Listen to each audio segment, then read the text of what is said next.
Olá, sejam bem-vindos a mais uma conversa aprofundada. Para começar, eu queria lançar uma pergunta, uma que parece simples, mas que na verdade revela muito, sabe? O que é mais seguro? A sua casa ou a sua conta de e-mail?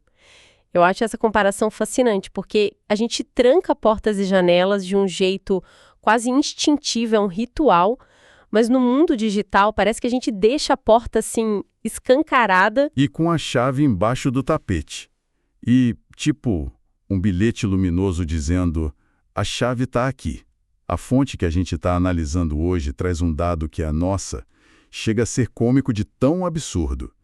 Em pleno 2025, a senha mais comum do mundo ainda é 123456. Não acredito. Sério? Isso mostra uma desconexão, sabe? Fundamental entre como a gente percebe o risco no mundo físico e no digital. É um convite ao desastre, basicamente. E é por isso que hoje a gente vai mergulhar de cabeça na segurança da informação. Nossa fonte é um material de estudo bem completo que se propõe a desvendar os conceitos que protegem nossos dados. A nossa missão aqui é entender essa arquitetura invisível, desde os pilares mais básicos até, sei lá, as ferramentas que a gente usa todo dia como uma assinatura digital. Muitas vezes sem ter a menor ideia da coreografia complexa que acontece por trás de um clique. É uma ótima forma de colocar. E para entender essa coreografia, a gente tem que começar pelo alicerce. A fonte apresenta um conceito que é central em toda a literatura de segurança, que é chamada tríade CID. CID? Isso, é um acrônimo para confidencialidade, integridade e disponibilidade. Eu gosto de pensar nisso como um triângulo, sabe? Se um dos lados fraquejar, a estrutura toda fica comprometida. Certo, a tríade CID. Vamos desempacotar cada um desses pilares, começando pela confidencialidade. Pelo nome, eu imagino que tem a ver com um segredo, com sigilo, né? Exatamente, a analogia da fonte é perfeita. Pensa numa carta lacrada. Ok. A confidencialidade garante que, embora o carteiro possa transportar a carta, ele não pode ler o conteúdo. No mundo digital, isso quer dizer que só as pessoas autorizadas acessam a informação. Entendi. É a primeira barreira. A carta não pode ser lida por estranhos. Mas e se o carteiro for, sei lá, mal intencionado? E mesmo sem ler, ele resolve trocar o conteúdo da carta e lacrar de novo. Como a gente garante que a mensagem que chega no destino é a mesma que foi enviada? É aí que entra a integridade, imagino. Precisamente. Você já antecipou o segundo pilar. A integridade é essa garantia de que a informação não foi alterada, nem corrompida, nem destruída no caminho. A analogia da fonte aqui é de uma encomenda de e-commerce. Você não aceitaria um pacote com o lacre de segurança rompido, certo? De jeito nenhum. Então, a integridade garante que a informação que você recebe é exatamente a mesma que saiu da origem, sem nenhuma rasura. Ok, então temos a informação protegida de olhares curiosos e de adulterações. A estrutura parece sólida. Qual é o terceiro pilar? A disponibilidade? A disponibilidade é o que garante que a informação vai estar acessível para as pessoas autorizadas sempre que elas precisarem. Pode parecer o mais óbvio, mas a falha desse pilar é muitas vezes a mais sentida no dia a dia. Ah, com certeza. A fonte cita aquele exemplo clássico e desesperador. O aplicativo do banco fora do ar bem no dia do vencimento de uma conta importante. Nossa, quem nunca? Pois é. De que adianta seus dados estarem confidenciais e íntegros se você não consegue acessar? Um ataque que visa a disponibilidade, tipo um ataque de negação de serviço, pode tirar uma empresa inteira do ar. Confidencialidade, integridade e disponibilidade. Faz todo sentido. Mas a fonte também deixa claro que segurança é uma questão de contexto, né? Nem toda informação precisa ser guardada num cofre de titânio. A analogia que eles usam é ótima. A segurança de uma casa numa vila pacata, na Suíça, é muito diferente da segurança de um banco. O mesmo vale para os dados. E para aplicar o nível certo de segurança, a gente usa barreiras, que a fonte chama de controles. Exato. E esses controles, essas barreiras, se dividem em duas categorias principais: físicos e lógicos. Os controles físicos são bem intuitivos. São as barreiras do mundo real que impedem o acesso físico. Tipo, portas, trancas, muros. Isso. Portas com trancas, catracas, guardas de segurança, câmeras. Tudo que impede alguém de literalmente colocar as mãos no servidor. Certo, mundo tangível. Então, os controles lógicos seriam as barreiras do mundo digital. As senhas, os firewalls. Isso. Também chamados de controles técnicos. São as barreiras de software e de sistemas que protegem os dados. Senhas, criptografia, firewalls. E aqui a fonte traz um exemplo que esclarece uma confusão bem comum, a biometria. Onde você acha que ela se encaixa? Boa pergunta.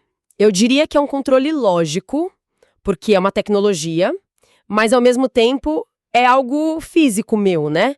Meu dedo, meu rosto. Exatamente essa confusão. A resposta é: depende. Ah, A fonte explica que o que importa não é a tecnologia em si, mas o que ela está protegendo. Se você usa a sua impressão digital para abrir a porta de uma sala de servidores, isso é um controle físico, está protegendo um espaço físico. ok. Mas se você usa a mesma impressão digital para desbloquear seu computador, aí é um controle lógico, está protegendo o acesso a um sistema. Entendi. A fronteira que está sendo protegida é que define o tipo de controle. Legal. Ok, então passamos pelas barreiras físicas e lógicas. Mas depois de passar por elas, como o sistema tem certeza de que eu sou eu mesma? É aí que entra a autenticação, né? O processo de provar a identidade. A fonte diz que tem 3 formas: algo que eu sei, algo que eu tenho e algo que eu sou. São os 3 fatores de autenticação. O primeiro, algo que você sabe, é o mais antigo e comum. Senhas, códigos PIN, perguntas de segurança. O problema é que o conhecimento pode ser roubado, compartilhado ou, como a gente viu no começo, simplesmente adivinhado. Sem dúvida, é o elo mais fraco. Eu lembro da minha mãe, que usava o nome do cachorro de infância como senha para absolutamente tudo. Uma olhada rápida no álbum de fotos da família e um hacker teria a chave do reino. Claramente, só saber algo não é suficiente. Exato. E é por isso que foi criado o segundo fator, algo que você tem. Aqui entram objetos, físicos ou digitais, que só você possui. Os exemplos clássicos são os tokens físicos, aqueles chaveirinhos de banco que geravam um código, ou, mais moderno, aplicativos autenticadores no celular. Ah, tipo o Google Authenticator? Isso, eles geram uma senha de uso único, a OTP, que expira em segundos. Mesmo que alguém roube sua senha, não conseguiria entrar sem esse código do seu celular. E por fim, a terceira categoria, algo que você é. Isso soa bem futurista, é a biometria. Características físicas ou comportamentais que são únicas suas. Sua impressão digital, o padrão da sua íris, o contorno do seu rosto, até a forma como a gente digita, né? Até isso. E o ponto crucial é que a verdadeira segurança nasce da combinação desses fatores. É o que a gente chama de autenticação forte ou autenticação de múltiplos fatores, o MFA. Exigir uma senha, o que você sabe, e um código do celular, o que você tem, é muito mais seguro do que só um deles. Mas a biometria não é infalível, certo?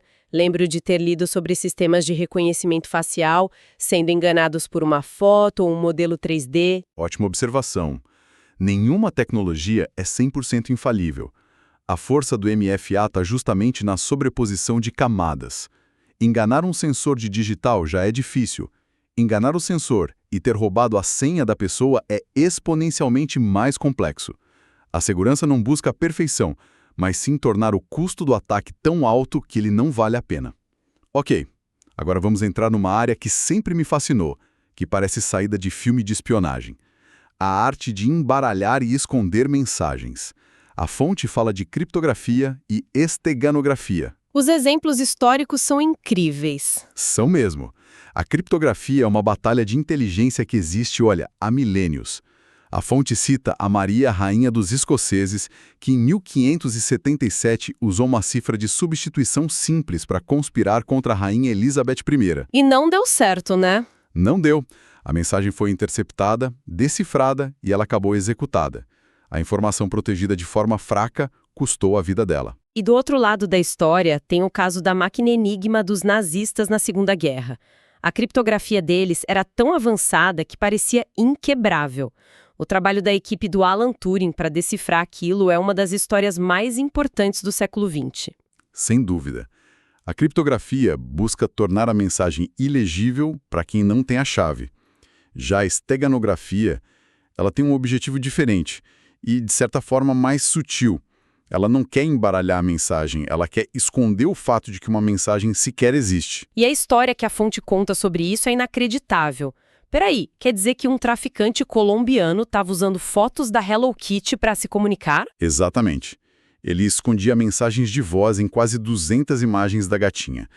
Para quem olhasse, eram só arquivos de imagem, inofensivos. Que loucura. A polícia só descobriu porque recebeu uma dica da Agência Antidrogas dos Estados Unidos. Isso mostra como a intenção por trás da tecnologia muda tudo. A mesma técnica poderia ser usada por um jornalista para proteger uma fonte. Incrível. Voltando para a criptografia, como ela funciona na prática hoje? Existem dois tipos principais. O mais antigo é a criptografia simétrica. Ela usa uma única chave secreta, compartilhada entre as duas partes, tanto para criptografar quanto para descriptografar. A cifra de César é um exemplo disso, né? É um exemplo primitivo, sim. O grande desafio desse método é como eu entrego essa chave secreta para outra pessoa de forma segura. Se eu enviar a chave pelo mesmo canal da mensagem, um interceptador pega os dois. É o problema do ovo e da galinha. Para ter uma conversa segura, preciso de uma chave segura. Mas para entregar a chave segura, preciso de um canal seguro. Como se resolve isso? Com uma ideia brilhante: a criptografia assimétrica. Ela resolve esse problema usando não uma, mas um par de chaves, que são matematicamente ligadas. Uma chave pública e uma chave privada. Isso. A chave pública, como o nome diz, pode ser distribuída para qualquer um. A privada é mantida em segredo absoluto. A fonte usa uma analogia que torna isso cristalino, a do cadeado. Conte-me mais. Imagina que a Maria quer receber um documento secreto do João. Em vez de enviar uma chave para ele, a Maria envia um cadeado aberto. Esse cadeado é a chave pública dela. Ok. O João usa esse cadeado para trancar uma caixa com o documento dentro e envia a caixa de volta para Maria. Agora, a caixa está trancada. Quem pode abrir? Só a Maria, porque ela é a única pessoa no mundo que tem a chave daquele cadeado, a sua chave privada. Exatamente. A chave privada nunca saiu do bolso da Maria. Só o cadeado aberto viajou. Essa é a genialidade da criptografia assimétrica. Essa analogia do cadeado é ótima, mas ela cria uma pergunta na minha cabeça. Se a chave pública, o cadeado, é bem pública e qualquer um pode pegar, o que impede uma impostora, sei lá, a Suzana, de sair por aí distribuindo um cadeado e dizendo que é o da Maria? Como o João sabe que ele está usando o cadeado certo? Essa é a pergunta de $1 milhão e ela nos leva direto para o conceito de assinatura digital. Você apontou a falha. A criptografia simétrica garante o sigilo, mas não garante a identidade de quem enviou a chave pública. Para resolver isso, a gente precisa de uma terceira parte, uma entidade em quem tanto a Maria quanto o João confiem, que possa atestar: sim, este cadeado pertence de fato a Maria. Um cartório digital. Exato. E no jargão técnico, esse cartório é a autoridade certificadora, ou AC. E isso tá no nosso dia a dia, não tá? A fonte menciona aquele cadeadozinho que aparece no navegador quando a gente acessa o site do banco via HTTPS. Isso mesmo. Aquele cadeado é a prova visual de que uma autoridade certificadora confiável verificou a identidade daquele site e emitiu um certificado digital para ele. É a AC dizendo para o seu navegador: pode confiar, você está falando com um banco mesmo. Ok, o quebra-cabeça está se montando. Agora, vamos à assinatura em si. A fonte diz que, para assinar um documento, não se criptografa o documento inteiro. Em vez disso, a gente cria uma impressão digital dele. Exato. E essa impressão digital é gerada por uma função matemática chamada hash. A melhor maneira de entender um hash é pensar na analogia que a fonte usa com o resto da divisão. Se eu te disser que o resto da divisão de um número por 3 é 1, você não consegue saber qual era o número original. Poderia ser 10, 13, 100, 1 milhão. É uma via de mão única. Ah, então é impossível reverter o processo. A partir da impressão digital não dá para recriar o documento. Impossível. Essa é a primeira propriedade essencial, a unidirecionalidade. A segunda é que o hash sempre tem um tamanho fixo. Não importa se o documento é um oi ou um livro de 1000 páginas. E a terceira, talvez a mais incrível, é o efeito avalanche. Qualquer mudança mínima no documento, tipo trocar um oi para oi ponto, gera um hash completamente diferente. Isso me lembra o dígito verificador do CPF ou de um código de barras. É uma lógica parecida, né? Uma pequena impressão digital para garantir a integridade. É a mesmíssima lógica. O hash é um mecanismo super sensível para verificar a integridade de um dado. Agora a gente tem todas as peças para entender a assinatura digital. Ótimo, vamos montar esse processo passo a passo. A Maria escreve uma mensagem. O que ela faz em seguida? Ela não criptografa a mensagem. Em vez disso, ela passa a mensagem por uma função de hash, gerando essa impressão digital única, esse resumo. E agora vem a mágica, eu suponho. Ela criptografa apenas esse hash. E ela faz isso usando a sua chave privada. O resultado disso é a assinatura digital. Perfeito. Então, ela envia duas coisas para o João. A mensagem original, em texto claro, e a assinatura digital, que é o hash criptografado. Agora a bola está com o João. O que ele faz quando recebe isso? Deixa eu ver se eu entendi o lado dele. Ele tem a mensagem e a assinatura. Imagino que ele faça duas coisas ao mesmo tempo. Primeiro, ele pega a mensagem original que recebeu e calcula o seu próprio hash dela, usando o mesmo algoritmo que a Maria. Exato. Agora ele tem um hash que ele mesmo gerou. E a segunda coisa? Que a Maria enviou e usa a chave pública dela para descriptografar. Isso deve revelar o hash original que a Maria calculou lá no começo. E aí? O que ele faz com esses dois hashes? O que ele calculou e o que ele acabou de descriptografar? Ele os compara. E se os dois forem idênticos, bingo, a mágica acontece. E essa mágica garante 3 coisas fundamentais, amarrando tudo que a gente conversou. Primeiro, integridade. Se os hashes batem, a mensagem não foi alterada. Certo. Segundo, autenticidade. A assinatura só pode ser descriptografada com a chave pública da Maria, o que prova que ela só pode ter sido criada com a chave privada dela. Que só ela tem. E isso nos leva à terceira garantia: irretratabilidade ou não repúdio. Como a autoria e a integridade estão provadas, a Maria não pode, no futuro, negar que enviou aquela mensagem exata. É incrível pensar que tudo isso, desde a trindade da segurança, que parece quase filosófica, até a matemática do hash, se junta para fazer algo tão corriqueiro como o cadeado no navegador funcionar. É uma coreografia invisível acontecendo a cada clique. Recapitulando, a gente começou com a ideia simples de trancar uma porta e terminou entendendo essa dança de chaves e hashes. A grande lição é que a segurança digital é um sistema de camadas. Perfeitamente colocado. E para dar um contexto final, a fonte explica que por trás dos certificados digitais existe toda uma estrutura hierárquica, como a ICP Brasil, que organiza e audita essas autoridades certificadoras. Mas para deixar uma reflexão, o material também aponta para um modelo alternativo, mais descentralizado, a teia de confiança, ou Web of Trust. Teia de confiança. Parece algo mais social, menos institucional, como se amigos validassem a identidade uns dos outros em vez de um cartório central. É exatamente essa ideia. Nesse modelo, a confiança não emana de uma autoridade no topo, mas é construída a partir de uma rede de validações entre pares. Eu confio em você, você confia em outra pessoa. E assim por diante. Isso. E isso levanta uma pergunta provocativa para o futuro, especialmente com o avanço de tecnologias como o blockchain. Será que a validação da nossa identidade digital vai depender menos de grandes instituições e mais das redes de confiança que a gente constrói? E o que seria necessário para que a assinatura de um colega, num documento, tivesse para nós o mesmo peso que o carimbo de um cartório digital? Fica a reflexão.